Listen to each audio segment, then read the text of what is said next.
যারা ইসলাম দিয়ে রাজনীতি করে, সে ইসলামী ছাত্র শিবির হোক, ইসলামী ঈশা ছাত্র আন্দোলন হোক, আর অন্যান্য যত দল আছে যারা ইসলাম দিয়ে রাজনীতি করে, এই ছেলেদের চরিত্র এখনো পর্যন্ত ঠিক আছে। ইসলামের বাইরে যারা রাজনীতি করে ওদের চরিত্র বলতে কি আছে আপনি দেখান। আমি জাহাঙ্গীরনগরে প্রথমে ছিলাম, চান্স পেয়েছিলাম প্রথমে ওখানে।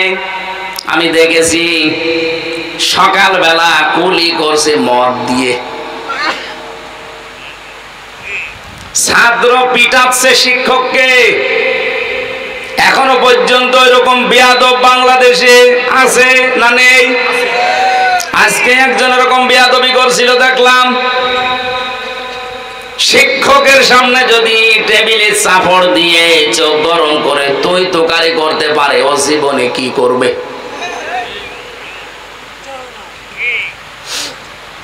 আমাদের ইমাম যিনি ইমাম আবু হানিফা রহমতুল্লাহ আলাইহি এমনিতে এত বড় হননি, তার জীবনী পড়তে গিয়ে দেখলাম তিনি প্রথম জীবনে গরিবের সন্তান ছিলেন।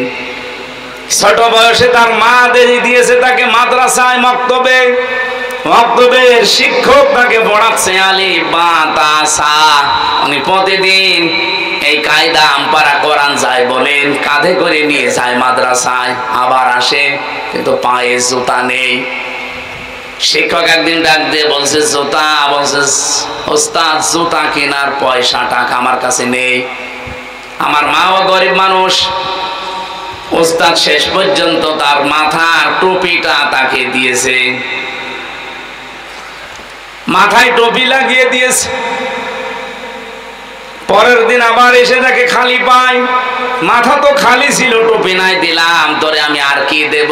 শেষে ওস্তাদ একটা ছিঁড়া স্যান্ডেল ছিল, জুতা চামড়ার, বলছে এটা নিয়ে যা, তোর যখন কিছু নেই এইটা পাই দিয়ে অন্তত আসবি। আল্লাহর বান্দা নোমান বিন সাবেত, যাকে আমরা ইমাম আবু হানিফা রহমতুল্লাহ আলাইহি বলি, বাড়িতে যাবার পরে তিনি পানি গরম করার পরে ওর ভেতরে ওই চামড়ার মোজা ছেড়ে দিয়েছে। জুতাটা ছেড়ে দেওয়ার পরে গরম পানিতে ওই যে মাঝখান থেকে যে চামড়াটা বের হয় সতীর মতো দেখতে, চামড়ার মতো, ওইটা দিয়ে উনি সেলাই করেছে, মাকে দিয়ে উনি টুপি বানিয়েছে। পরের দিন যখন আসে তাকে খালি পায়। ওস্তাদ রেগে গেছে, তোরে দিলাম আমি স্যান্ডেল বা জুতা, পায়ে না দিয়ে খালি পায় কেন? ইমাম আবু হানিফা কেঁদে ফেলেছে, ডাক দিয়ে বলে ওস্তাদ আপনার পায়ে দেওয়া জিনিস আমি পায়ে দেব কি করে? আমি নিজে আমার মাকে দিয়ে পানি গরম করি, ওইটা এই যে কাপড়টা মাঝখানে ছিল ওইটা আমি এখন এই যে সেলাই করে টুপি বানিয়ে ফেলেছি। এলেম এমনি আসে আপনার কাছে? আমার এই ছোট্ট জীবনে আমি দেখেছি ওস্তাদ ওযু করছে, শিক্ষক ছাত্র পায়ে পানি ঢেলে দিচ্ছে, বয়স 7 বছর। আমি এইটাও দেখেছি বিশ্ববিদ্যালয়ে শিক্ষক ক্লাস নিচ্ছে, ছাত্র জুতা দিয়ে পিটাচ্ছে, বলছে শালা তোরে মেরেই ফেলবো। বাকিটার বললাম না। ছাত্র তো এইটাও ওইটাও, একটা মানুষ হচ্ছে আর একটা জানোয়ার হয়ে গেছে। জানোয়ার যেন আরো তৈরি হয়, সেজন্য গোপন ষড়যন্ত্রের ফাঁদ অনেকে বিছিয়েছে। এই জন্য ক্লাস 1 থেকে 5 পর্যন্ত গানের মাস্টার নিয়েছে, কিন্তু মাওলানা নেয়নি। আমরা চাই আগামী থেকে ডক্টর মোহাম্মদ ইউনূস আপনি যেই কয়দিনই আছেন একটা কিছু করে যান, যেন আপনি অমর হয়ে থাকতে পারেন। ফেব্রুয়ারির 12 তারিখে বলেছেন যে নির্বাচন দিয়ে আপনি বিদায় নেন, কিন্তু এমন একটা কাজ আপনি 92% মুসলমানের দেশে করে যান, এই দেশে আগামীতে কিয়ামত পর্যন্ত যত সন্তান আসবে তারা 5 পর্যন্ত পড়লেই যেন আলেম হয়ে যায়। একজন করে আলেম শিক্ষক নিয়োগ দেওয়ার পক্ষে আপনারা নেই? বলেন বলেন, দাবি আছে কার কার? এই দাবিটা আমার সাথে হাত তোলেন তো, লিল্লাহে তাকবীর। এটা শুধু ঝিনাইদহবাসীর দাবি না, সারা বাংলাদেশের 18 কোটি মানুষ, দল মত জাতি বর্ণ ধর্ম নির্বিশেষে সবার আহ্বান এটা। আশা করছে ডক্টর ইউনূস তাদের দায়িত্ব নিয়েছে, তারা যেন পালস বুঝতে পারে। এটা একটা গভীর ষড়যন্ত্র। গানের মাস্টার নিয়োগ দিলেন, সেখানে টাকা লাগবে না। শরীর চর্চার মাস্টার নিয়োগ দিয়েছেন, টাকা লাগবে না। মুসলমানদের টাকা দিয়ে আপনি বেতন দেবেন গান শেখাতে, নাচ শেখাতে, শরীর চর্চা করতে। এই মুসলমানদের টাকা দিয়ে একজন আলেমকে রাখার ক্ষমতা আপনার হয় না। এমনিতেই ও মাস্টার্সে পড়ে শিক্ষক পিটাবে। আজকে এই গয়েশ চন্দ্র, কি ওর নাম? গয়েশ চন্দ্র, হ্যাঁ, গণেশ। এই গণেশের বাচ্চা গণেশ আজকে যা করেছে একজন শিক্ষকের সামনে, এটা কোনো ছাত্রের আচরণ হতে পারে না। এর আচরণ যদি এই হয়, ওর সামনে কি করবে ওর চোখ মুখ দেখে জাতি বুঝে ফেলেছে। আশা করব আপনারা একটা মাজলুম দল যারা সর্বোচ্চ দায়িত্বে আছেন, এরকম বেয়াদব গুলোকে ঘাড়ে ধাক্কা দিয়ে বের করে দিন।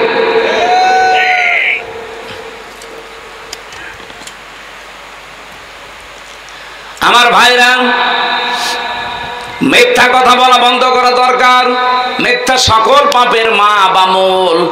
নবীজি বলেন, আল্লাহ যদি একেবারে সর্বশেষ ফাইনাল রেগে যায় কারো উপরে, যে লোকটা সুদ খায়, জেনায় দেয়, সুদ নেই, আর ব্যাংকের মাধ্যমে ওগুলো তো আছে। এমনকি এই গ্রাম এলাকায় দেখি টাকা ছেড়ে রাখে, টাকা আসে 1000 টাকা দিয়ে রাখে, 100 টাকা করে বেশি দেয়।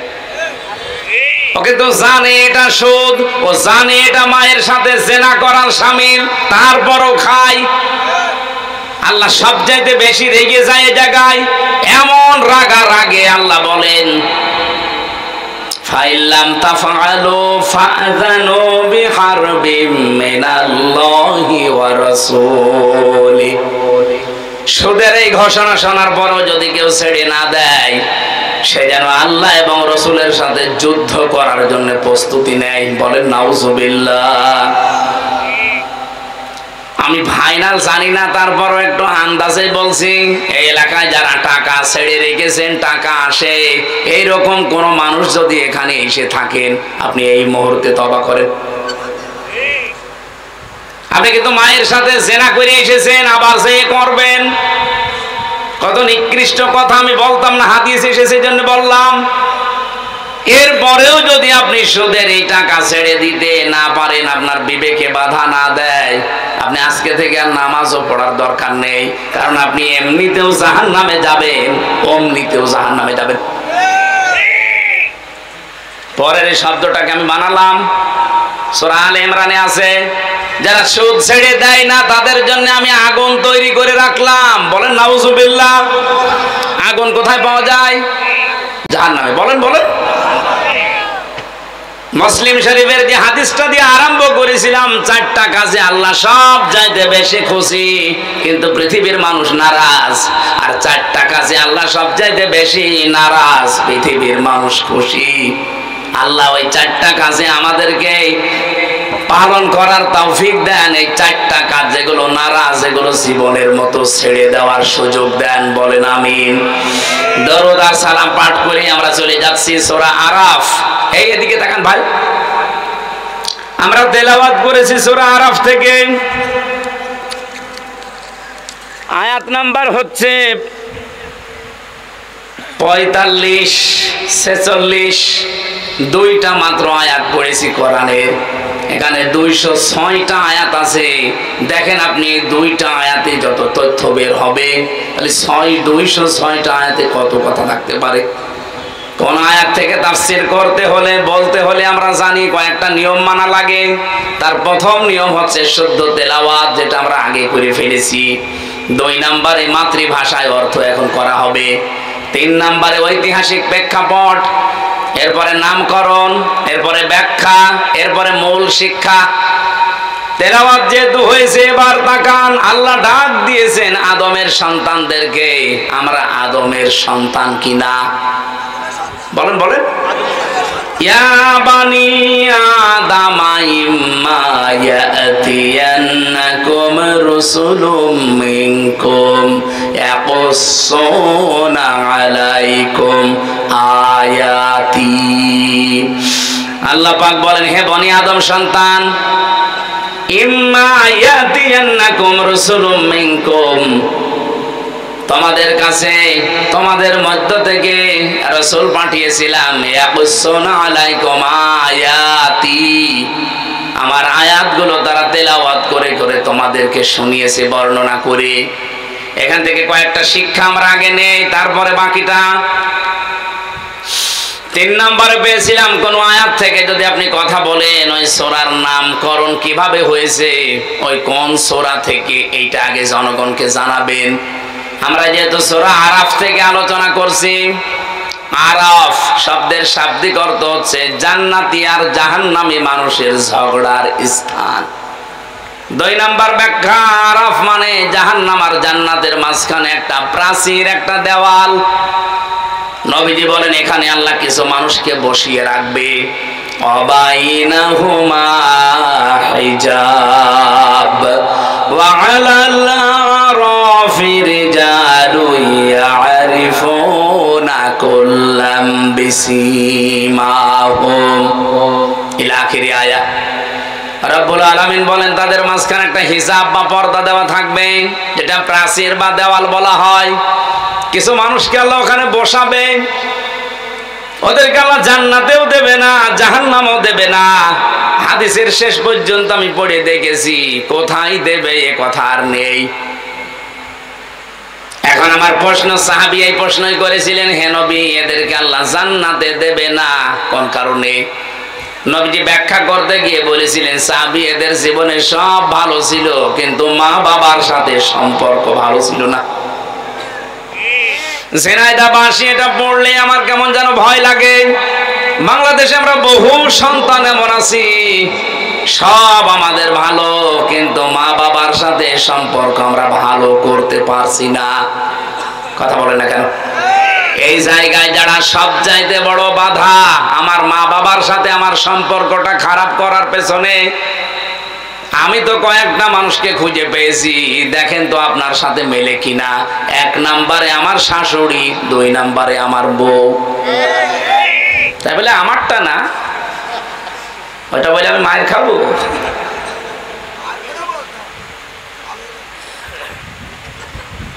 সেদিন একটা বৃদ্ধাশ্রমে ঢুকেছিলাম, ওই যে নীলফামারী কিশোরগঞ্জ থানায়। ঢোকার পরে আমাকে বলছে, হুজুর দেখেন তো, যে দেখি এই পাশে 25 জন মা, এই পাশে 25 জন বাবা বসে আছে। আমার দেখে হাও মাও করে সব কাঁদতেছে, যার কাছে যায় সেই হাত ধরে কাঁদে। বয়স হয়ে গেছে প্রায় 70, 80, 90 এরকম।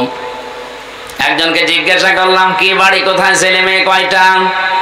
বলছে আমার 3টা ছেলে মেয়ে, 2টা থাকে একটা বাইরের দেশে লন্ডনে আমেরিকায়, আর একটা মেয়ে থাকে অস্ট্রেলিয়ায়। ওরা দেশে ছিল কিন্তু ওদের স্ত্রীর কারণে আমাকে ঘরে রাখতে পারে নাই। ওরা 2 জন বৌমা আধুনিক, তারা বলেছে এই বুড়ি বাড়ি থাকলে তোমাদের কাছে আমরা থাকবো না। শেষ পর্যন্ত ছেলেরা আর মেয়ে মিলে আমাকে রেখে গেছে এই বৃদ্ধাশ্রমে। খুব কষ্ট হয় মাঝে মাঝে ওই নাতিদের কথা মনে উঠলে। এই বয়সটা একটু নাতি নাতকর যারা থাকবে তাদের নিয়ে একটু খেলাধুলা আনন্দ করবো, অথচ এই নিঃসঙ্গ জীবনে পড়ে আছি। এখন শুধু গণনা করছে আল্লাহ কবে আজরাইল পাঠাবে। এই মেয়েটা যাদের দোষ দিল, আমি তো শুধুমাত্র এই মেয়েটা দিয়েছে দোষ তা বলছি না, বাস্তবে এটা হচ্ছে কিনা বলেন তো? যে মা বাবা এত কষ্ট করে আপনাকে এই 25 বছর 30 বছর পর্যন্ত লালন পালন করেছে, অথচ সেই মা বাবাকে বিয়ের কিছুদিন পরে আমরা অনেকে আলাদা করে দেই, বৃদ্ধাশ্রমে রেখে আসি, এমনকি পালাপালি করে খাওয়াই।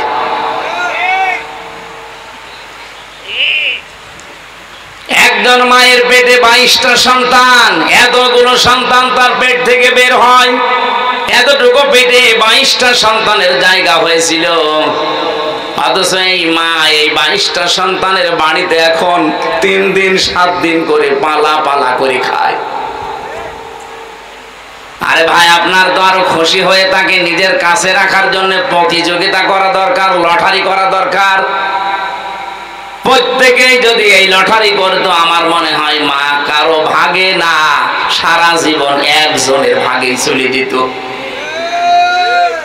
আমরা পারছি না। আপনি জান্নাতে যেতে পারবেন না, এই জায়গায় দাঁড়িয়ে থাকবেন। আপনার নামাজ ছিল, রোজা ছিল, পর্দা ছিল, ভালো ব্যবহার ছিল, মা বাবার সম্পর্ক আপনি ঠিক রাখেন নাই। আল্লাহ তুমি আমাদেরকে এই সমাজে এরকম অবস্থা থেকে বাঁচাও, বলেন আমিন। বিশ্বনবী বলেন এদেরকে আল্লাহ জান্নাতেও দেবে না। সাহাবী বলেন হুজুর জান্নাতে দেবে না কেন? নবীজি বলেন জান্নাতে দেবে না এই কারণে, জাহান্নামে দেবে না। এরা সব কিছু হয়তো কম বেশি অনেক কিছু দুনিয়ায় করেছে, একটা কাজ তাদের জীবনে অ্যাক্টিভ ভাবে ছিল, তারা ইসলামকে প্রতিষ্ঠা করার জন্য আন্দোলন করত। আজ বাংলাদেশ জামাত ইসলামী যেটা করছে, ইসলামকে প্রতিষ্ঠা করার জন্য না শুধু ক্ষমতায় যাওয়ার জন্য?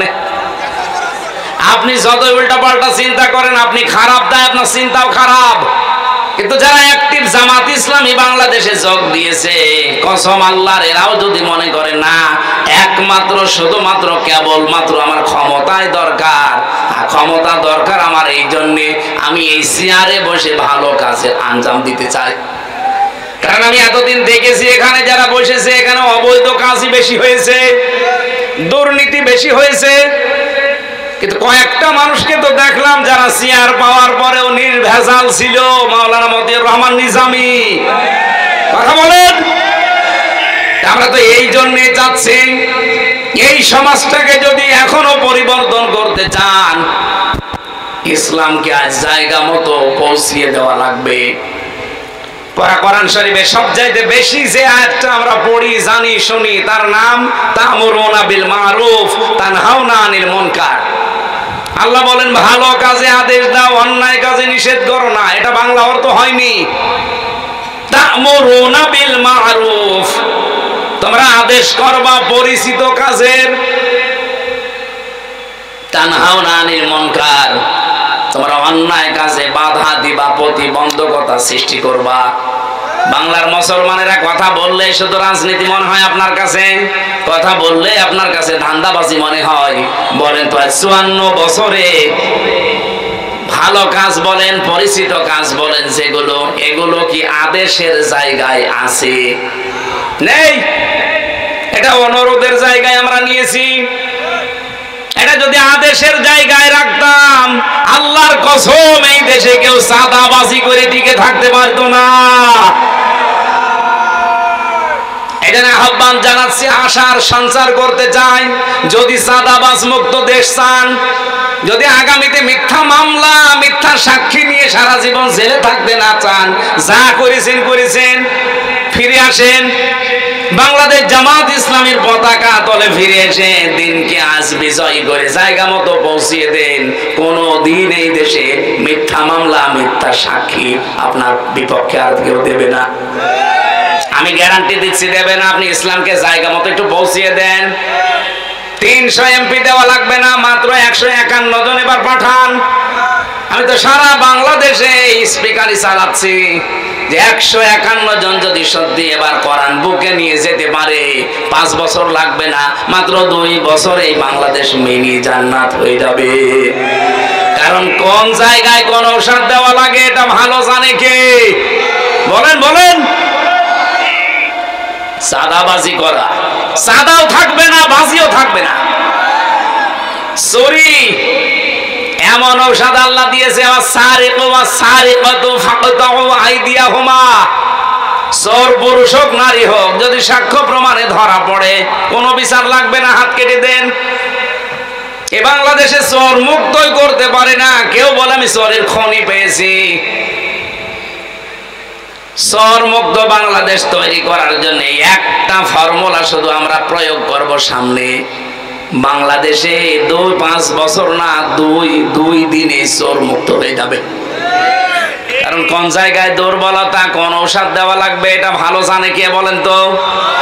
আহ্বান জানাচ্ছি, যদি নিরাপদ পৃথিবী পেতে চান, নিরাপত্তার সাথে বসবাস করে দুনিয়ার জীবন ত্যাগ করতে চান, আসেন আমরা এবার সব ভুলে ইসলামকে জায়গা মতো পৌঁছিয়ে দেই।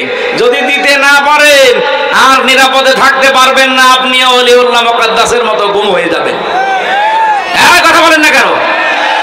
ব্যারিস্টার আরমানের মতো গুম হয়ে থাকবেন 8 বছর, আমান আজমির মতো 10 বছর গুম হয়ে থাকবেন। সামনে পরিবেশ কিন্তু আসবে যদি ইসলাম না যায়। শুধু ঠিক ঠিক করে পর্যন্ত শেষ করে দেবেন না। এবার ময়দান আসতেছে, হয় বদরের ময়দান নাই উহুদের ময়দান। বদরের ময়দানে যুদ্ধ হয়েছিল নিজের আপন বাবার সাথে আপন ছেলের, জামাইয়ের সাথে স্ত্রীর, এই কথা বলেন না কেন? এবারও সেই যুদ্ধের ময়দান আসতেছে শুধু ইসলামের জন্য। এবার দেখবেন আপনার বাবা আপনার বিরুদ্ধে চলে যেতে পারে, আপনার বউ আপনার বিরুদ্ধে চলে যেতে পারে, কিন্তু আমরা এবার ময়দানকে বদরের ময়দান মনে করবো ইনশাআল্লাহ।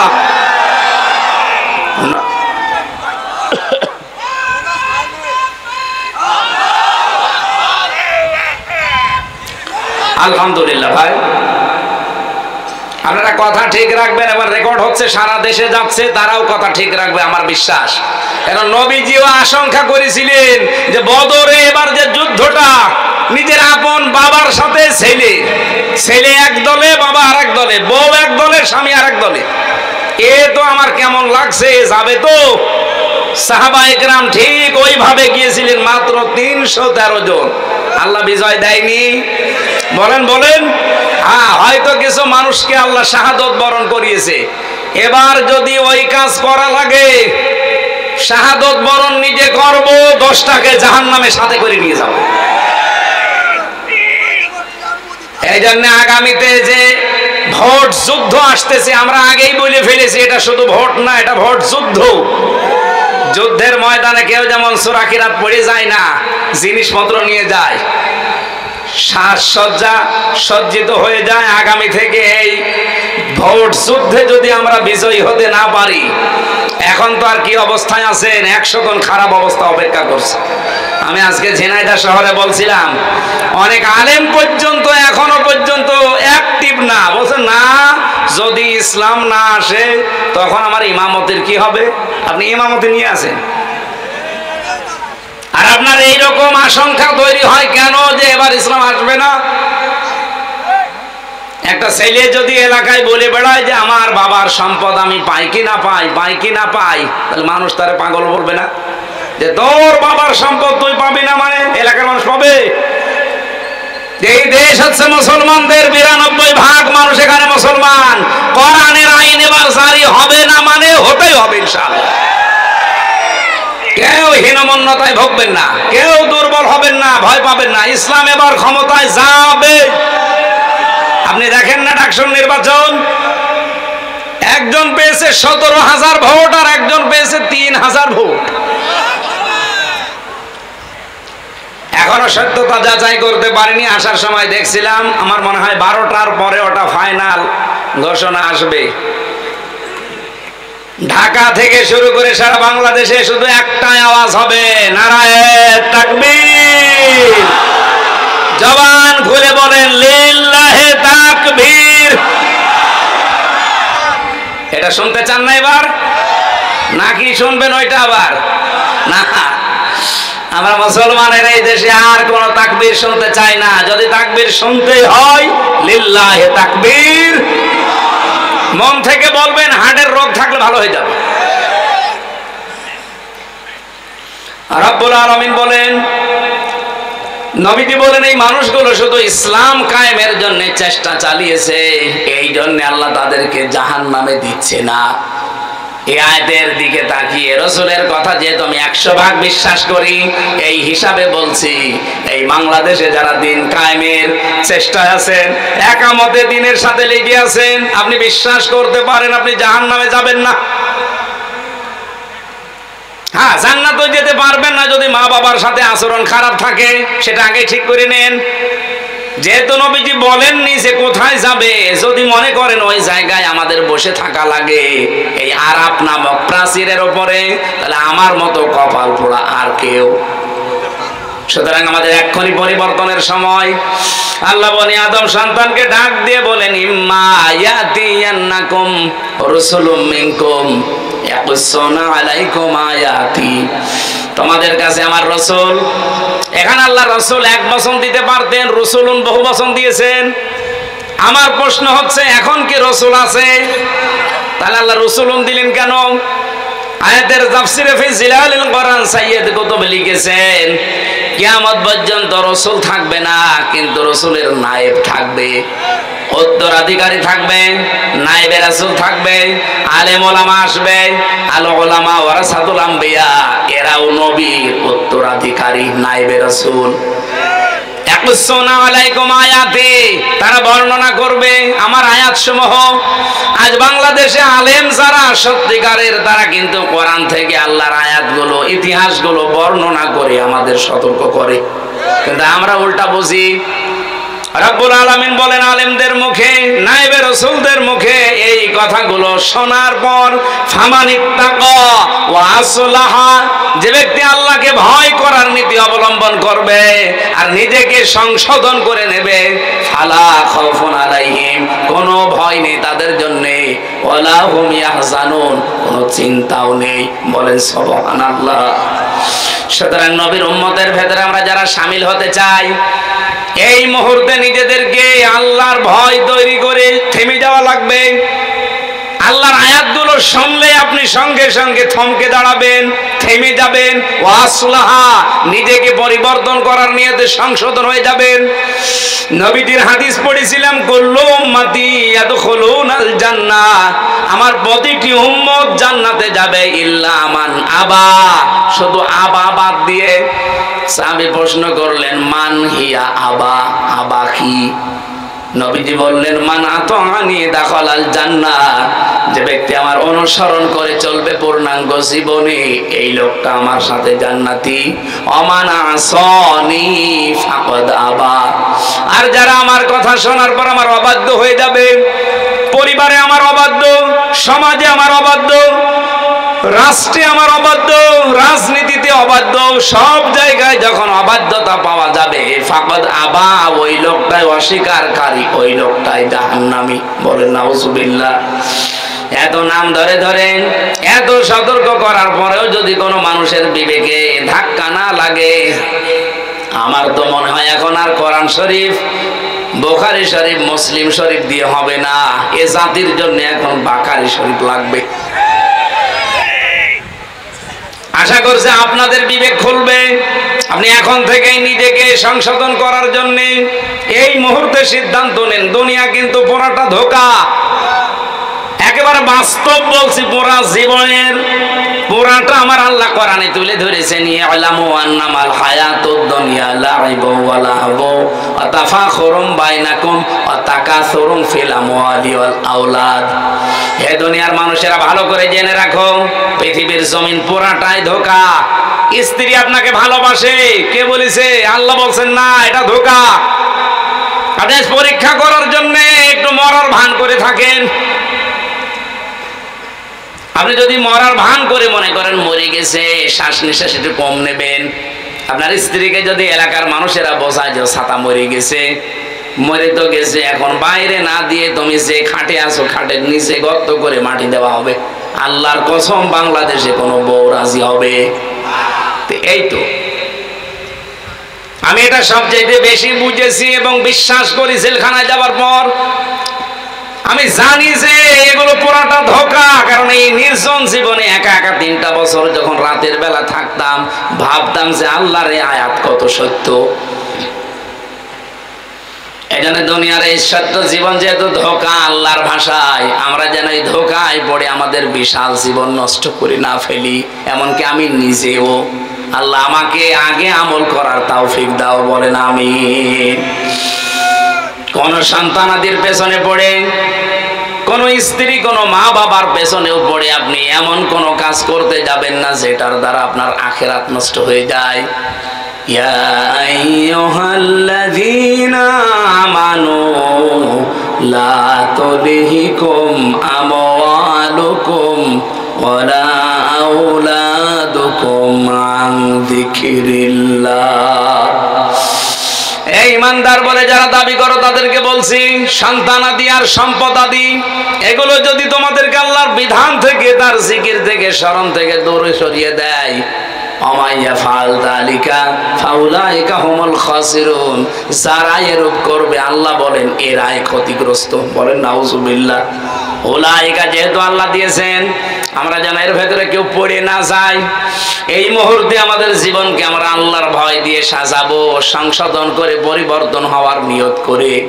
ওয়াল্লাযীনা কাযযাবু বিআয়াতিনা, যারা আল্লাহর এই কথাগুলো শোনার পরে মিথ্যা মনে করে, ওয়াস্তাকবারু আনহা, অহংকার করে মুখ ফিরিয়ে চলে যায়, উলাইকা আসহাবুন নার, এরা হচ্ছে জাহান্নামের অধিবাসী।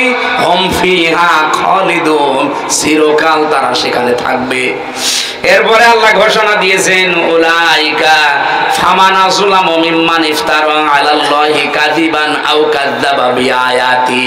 পৃথিবীতে বড় জালেম ওইটা, যে লোকটা আল্লাহর উপরে এমন দোষ চাপিয়ে দেয়, মিম্মান ইফতারা আলাল্লাহি কাযিবান আও কাযযাবা বিআয়াতি, আল্লাহ সম্পর্কে এমন কথা ধারণা করে বলে বা মিথ্যা প্রতিপন্ন করে তার আয়াতকে।